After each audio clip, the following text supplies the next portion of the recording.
Wala nang gagawing pagpapalawig sa deadline ng consolidation ng PUV operators, umani ng reaksyon mula sa ilang tsuper sa Hilaga at Gitnang Luzon.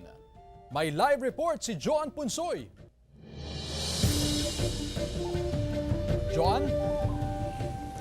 Chris, mismong si Pangulong Ferdinand Marcos Jr. na nga ang nanindigan na wala ng extension sa consolidation ng PUV operators matapos ang kanyang pakikipagpulong kasama nga ang transport officials kahapon.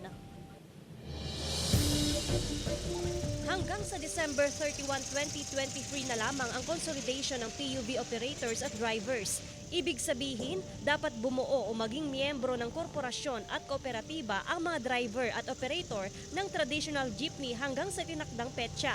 Kung hindi sila makapag-consolidate, hindi na sila bibigyan ngayon ng prangkisa for next year. So by January 1, dapat lahat ng mga may hawak na provisional authority, may extension na yan. Bibigyan sila para makabiyahe. Prioridad sa tutulungan ng gobyerno, lalo na sa usaping pinansyal, ang mga kooperatiba at korporasyon para makautang o makabili ng modernized jeep. Hindi naman daw nababahala rito ang Confederation of Passenger Transport ng Gitnang Luzon dahil 100% sa kanilang 30,700 na unit o operators ay nag-comply na. Sa kabilang banda, para makita natin kung gaano kaganda yung programang sinasabi nila sa PUBNP, mas maganda na yung tuldukan na, pabor ako. At yung ibang inihingi namin, katulad ng taasan yung subsidiya, bilhin na lang yung mga lumang jeep namin, pandagdag sa idadaon namin, tapos tanggalin na yung import tax ng bagong sasakyan. Nilinaw ng Land Transportation Franchising and Regulatory Board o LTFRB,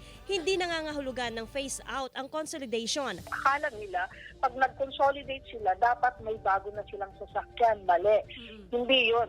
Dapat, kung nag-consolidate sila, okay pa rin na gamitin nila yung kanilang mga old na units, traditional units. Sa ngayon, base sa tala ng Autopro Pangasinan, nasa 235 traditional jeepney drivers pa ang hindi miyembro ng korporasyon at kooperatiba. Patuloy umano ang pakikipag-ugnayan ng Autopro sa kanila. Ang mga jeepney driver at operator na hindi mapapabilang sa korporasyon at kooperatiba matatapos na lamang ang prangkisa hanggang sa December 31 at hindi na muling makakapasada pa sa susunod na taon. Ipapangalan naman umano sa mismong korporasyon o kooperatiba ang prangkisa.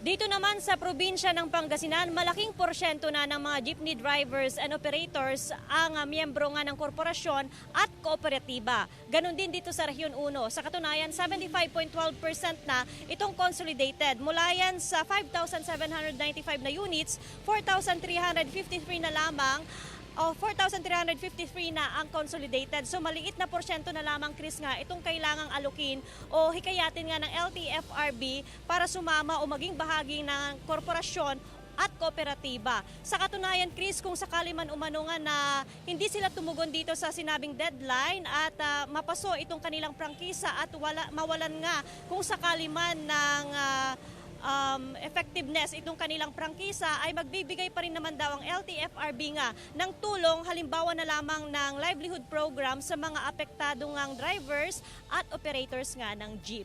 Chris? Maraming salamat, Joan Punsoy.